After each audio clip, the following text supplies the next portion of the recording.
د پاکستان او طالبانو د یارانې نتیجه د افغان ځواکونو وسلې کشمیر کې د پاکستاني جنګیالیو سره لیدل شوي ده چې تازه هندوستان په دې اړه څه ویلي جزئیات هم دې ویډیو کې وګورئ او چینل سبسکرایب کړئ. په دې خو ټول پوهیږي چې کشمیر کې جنګیدونکي جنګیالي د پاکستاني پوځ د ملاتړ څخه برخمن دي او هلته خلک په دې غولوي ترڅو د هند پر ضد پاڅیږي. تاسو خبر ده چې د هندوستان د پوځ یو جنرال ادعا کړې چې په کشمیر کې یو لړ هغه وسلې نیولي چې امریکا نه به افغانستان کې پاتې وي.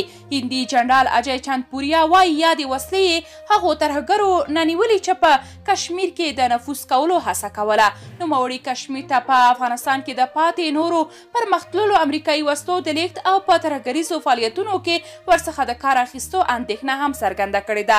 هندي جنرال دا هم ویلي چې استخباراتي معلومات یې کشمیر ته د افغان توکمه ترهګرو د لیږد او له افغاني سیم کارتونو څخه استفاده هم ثابته کړې ده. پر افغانستان واکمنو طالبانو په دې اړه خبرګون نه دی ښودلی.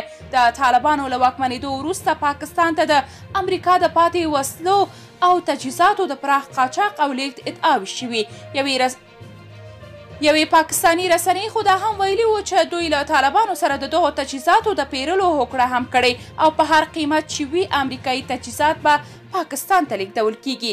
طالب چارواکو بیا په دې اړه راپورونه رد کړي او ویلي و چې پر هیڅ چا وسلې او تجهیزات نه پلوري او نه یې د قاچاق اجازه ورکوي. په همدې حال یو شمېر هیوادوال وایي دا غټ خیانت دی چې د افغانستان وسلې د پاکستان د نیابتي جنګیالیو لخوا کشمیر کې کارول کیږي.